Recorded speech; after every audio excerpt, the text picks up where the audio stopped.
சொல்லியே ஆகணும். நல்ல கண்ணு ஐயாவோட கால் கட்டை மயிருக்கு விரல் அளவுக்கு வருவாரா அப்படின்னு கேட்டது யாருன்னா எங்க அண்ணன் கார்த்தியோட அண்ணன் சீமான் அண்ணன். ஆனா இன்னைக்கு ராஜேந்திரன் அண்ணனுக்கு கார்த்தி அண்ணன் தான் ஃபேவரட்டா இருக்காரு. இன்னைக்கு திமுக அன்னைக்கு அவ்வளவு ட்ரோல் மெட்டீரியலா பண்ணவங்களும் 2011 கூட்டணி அமைச்சு அதுக்கப்புறம் அவர்கிட்ட இருந்து எல்லாத்தையும் புடுங்கின அதிமுகவும் அண்ணனுக்கு நல்லவங்க ஆயிட்டாங்க. ஆனா அவர் பின்தொடர்ந்து அவர் எதை விட்டாரோ எங்க விட்டாரோ அங்க தொடரணும்னு நினைக்கிறவங்க கெட்டவங்களாயிட்டோம். அன்னைக்கு அவங்கள கேள்வி கேட்டிருப்பாரு அண்ணன், நல்ல வீச எல்லாம் அண்ணன் பாக்குறதுக்கு வீரத்தோட டிப்போ மாதிரி இருக்காரு. இன்னைக்கு என்னைக்காவது ஏண்டா அப்படி சொன்னீங்க விஜயகாந்த் ஐயாவ கேட்டிருப்பாரா? ஆனா அண்ணனோட வாய்ஸ் பெருசு, அதனால அப்படி இருக்கு. சீமான் அண்ணன் சொன்னார், ரொம்ப வருத்தப்பட்டார் கார்த்தி அண்ணன். எனக்கு கூட ரொம்ப வருத்தமா தான் இருந்துச்சு. முதல் நாள்லாம் என்ன சொல்லிட்டு இருந்தாங்கன்னா, ஐயோ தம்பி விஜயோட மனநிலை யோசிக்கணுமே. அன்னைக்கு அவர் கிளம்பி வந்துட்டாரு சென்னைக்கு. ஐயோ தம்பி விஜயோட மனநிலை எப்படி இருக்கும்னு யோசிக்கணும் சொன்னது சீமான் அண்ணன். 3வது நாள் பிரஸ் மீட் மாறுது. மாத்தி பேசுறதுல அண்ணனுக்கு எல்லாம் ஒன்னும் பிரச்சனை எல்லாம் இல்ல, ரெகுலர் கண்டென்ட் தான். ஆனா அவரோட கண்டென்ட்டின் பீக்கா நான் பாக்குறது என்னன்னா, 41 பேரும் 10 குழந்தைகள் உட்பட 41 பேரும் சாக வேண்டியவர்கள் தான் சொன்னது சீமான் அண்ணன். அண்ணன் உங்களுக்கு மாற்று கருத்து இருக்கா? என்கிட்ட ப்ரூஃப் இருக்கு, பிளே பண்ணலாமா? 41 பேரும் சாக வேண்டியவர்கள் தான். அப்படி ஒரு விஜயோட கூட்டத்துக்கு போனா சாக வேண்டியவர்கள் தான் சொன்னது சீமான். பாருங்க எவ்வளவு பெரிய சைலன்ஸ் கிரியேட் ஆகுது. உங்கள யாரையாவது எனக்கு பிடிக்கலன்னா நான் அடிச்செல்லாம் கொள்ள மாட்டேன், விஜயோட கூட்டத்துக்குள்ள தள்ளி விட்டுருவேன், போய் செத்துட்டு வான்னு சொன்னது அதுவும் சொன்னது சீமான் அண்ணன். ஆனா இன்னைக்கு எங்க இருந்து அக்கறை வந்ததுன்னு தெரியல. ஆஹா ஓஹோன்னு கத்துறாங்க, பயந்தாங்கோலின்னு டேர்ம் பண்றாங்க. முதல் விஷயம், கரூர் மேட்டர் சப்ஜுடிஸ் கோர்ட்ல இருக்கு. இன்னைக்கு அந்த விசாரணை எங்க போயிட்டு இருக்குன்னு எல்லாரும் பாத்துட்டு இருப்பீங்க. கேஸ் யார் மேல போயிருக்கு, விஜய் சார சென்னைக்கு போக சொன்னது யாரு, பாதுகாப்பு கருதி.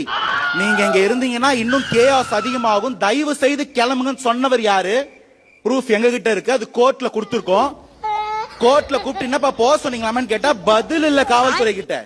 வண்டி அப்படியே கரூர் பக்கம் திரும்புது. உண்மையை ரொம்ப நல்லா மூடி வைக்க முடியாது. ஆனா சென்னைக்கு வந்துட்டாரு கோழை. ஐயோ ஆமாமா கோழை தான். ஆனா தனி மனிதனுடைய பிரச்சனைக்கு வலசரவாக்க காவல்துறை சொட்டி கூப்பிடும் போது, என் உலர்மார்ந்த சொந்தங்களே என்ன காவல்துறைக்கு அழைக்கிறார்கள், தனியா போ பயமா இருக்குன்னு யாரும் நாங்க கூப்பிடலையே. யாரு கூப்பிட்டா நான் சொல்லணுமா? யாரு பயந்துருக்காங்க? எங்களுடைய சந்தை மதிப்பு 1000 கோடி. 1000 கோடி குடுக்கறேன்னு சொன்ன ஆஃபர் பண்ணவன் யாரு? வெளில சொல்லு, நீதான் நல்லவனாச்சே. ஓட்டுக்கு ஒருத்தன் காசு கொடுக்கறேன்னு சொல்றான் 1000 கோடி, ஸ்டேஜ்ல அதை டிக்ளேர் பண்றீங்க. குடுக்கறேன்னு சொன்னவன் யாரு? ஒயிட்டா பிளாக்கா சொல்லணும்ல. நம்ம நல்லவங்க தானே, நல்லவங்க தானேனா? 1000 கோடி இந்த 8% குடுக்கறேன்னு சொன்னவங்க யாரு? அந்த 8%ல வந்து உட்கார்ந்து சொரண்டிக்கிட்டு, என் தம்பி விஜய் மைக்கை கையில் எடுக்கவா, கேம்பெயினை தொடங்கவா, அவரே பாடி விட்டார். அதுல எங்க பர்சன்டேஜ் இல்லையா? இருக்கா இல்லையான்னு 26ல பாத்துருவோம். இவ்வளவு பிரச்சனை கேப்டன் ஐயா விட்டு கொடுத்துட்டாரு ராஜேந்திரன் அண்ணன். இவ்வளவு இடத்துல வீரனா இருந்த சீமான் AK-74ல சுட்டு பயிற்சி எடுத்தாரு. போர் நடக்கும்போது எங்க இருந்தாரு? பயிற்சி எதுக்கு எடுக்கிறது? போறப்ப சண்டை போட தானே. போறப்ப அண்ணன் எங்க? களத்துல மிஸ்ஸிங். வீரன் காணும். வீரன் தான் இளைமலன் என்றால் ஈழமலன் சொன்னாரு. அப்படி சொன்னவங்க ப்ரூவ் பண்ணல. நான் அரசியலுக்கே போறேன்னு இடுமான சொன்னாரு. எனக்கும் கேட்டா அதுக்கும் ப்ரூஃப் இருக்கு. ஆனா சொன்னது சீமான் அண்ணன் அதிமுக மேடையில இன்னைக்கு வரைக்கும் அண்ணன் விலகவே இல்லை. இது என்ன ஒரு ரெகுலரான ஒரு ஃபார்மட்டா போயிட்டே இருக்கு. விலகறன்னு சொல்றது எல்லாத்துக்கும் ப்ரூஃப் இருக்கும் போதே இவ்வளவு ஏமாத்துனீங்கன்னா நீ எவ்வளவு ஏமாத்துவீங்க? இதுல மத்த டாபிக் உள்ள நான் போல. சோ தாவேக்கால யாரும் பயப்படல. நாங்க அரசுக்கு கட்டுப்பட்டு அன்னைக்கு அங்க இருந்த கேஆஸ் உங்க எல்லாருக்கும் தெரியும். தாவேக்கா கொடி போட்ட ஒவ்வொருத்தரும் லட்டி சார்ஜ் எடுத்து கலைச்சு விட்டாங்க. ஆனா அதையும் சட்டமன்றத்தில் இல்லைன்னு சொன்னார் முதல்வர். அதுக்கும் ப்ரூஃப் இருக்கு. இதுல எதை நீங்க போடுவீங்கன்னு தெரியாது. எல்லாத்தையும் நான் தனியா போடுறேன் என் பேஜ்ல. வாய்ப்பு இருந்தா பாருங்க. ஒண்ணுத்துக்கு கூட நான் ஆதாரம் இல்லாம பேசல. ஆனா இன்னைக்கு வீரத்தின் விளைநிலமா ஆயிட்டாங்க. அரசியல் வந்து ஒரு இவால்விங் சயின்ஸ். ஆமா 2010ல அது வெறும் ஆமக்கரியா இருந்துச்சு. கொஞ்சம் கொஞ்சமா வளர்ந்து இன்னைக்கு மான் ஊருகாக்கு வந்து நிக்குது. 2010ல வெறும் AK-74 இருந்துச்சு. இன்னைக்கு வளர்ந்து வளர்ந்து அது பீரங்கி துப்பாக்கியா வந்து நிக்குது. சோ இப்படி ஒரு வளர்ச்சி தான் இங்க வளர்ச்சினா அந்த அந்த ஒரு கரும்பு பிடிச்ச அரசியல் எங்களுக்கு வேண்டவே வேண்டாம். நான் திரும்பவும் கன்ஸ்ட்ரக்டிவா போறேன்.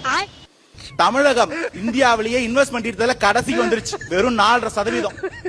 பக்கத்துல இருக்கிற ஆந்திரா பாதி தெலுங்கானா போயிடுச்சு இல்ல, 25.9%. கூகுள் டேட்டா சென்டர் அங்கதான் இருக்கு, குவாண்டம் வேலி அங்கதான் வருது, ஏஐ யூனிவர்சிட்டி அங்கதான் வருது. ஏன்டா தமிழ்நாட்டுக்கு எதுவும் வரல, எப்படா கேப்பீங்கன்னு நான் கேக்குறேன். யாரும் கேட்கவே மாட்டீங்களே. கிக் எக்கானமி இங்க நம்மள எத்தனை பேரு பாக்குற வேலை பத்தாம வீட்டுக்கு போகும்போது ரேபிடோ ஓட்டு போயிருக்கீங்க. எம்பிபிஎஸ் முடிச்சோன்னா எம்டெக் முடிச்சோன்னா ரேபிடோல வண்டி ஓட்டுறான். டாக்டரா இருந்தா 15,000 வருமானம், வண்டி ஓட்டினா 20,000 வருமானம் நிலைமைக்கு எம்பிபிஎஸ் எம்டெக்கையும் நம்ம அங்க தள்ளி வச்சிருக்கோம்.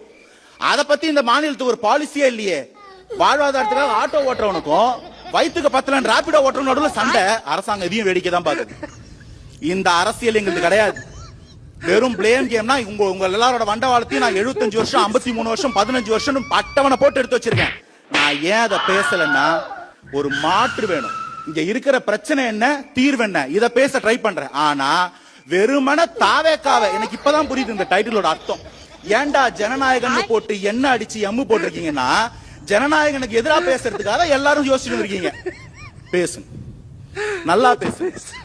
யார் ஒருத்தரை எல்லாரும் எதிர்க்கிறீங்களோ அவன் தான் தலைவன். யார் ஒருத்தரை எல்லாரும் ஒரு சேர்ந்து எதிர்த்தும் ஜெயிக்க முடியாதோ அவன் தான் தலைவன். இது சொல்லல, 26 மாற்றம். Wait and see. Thank you.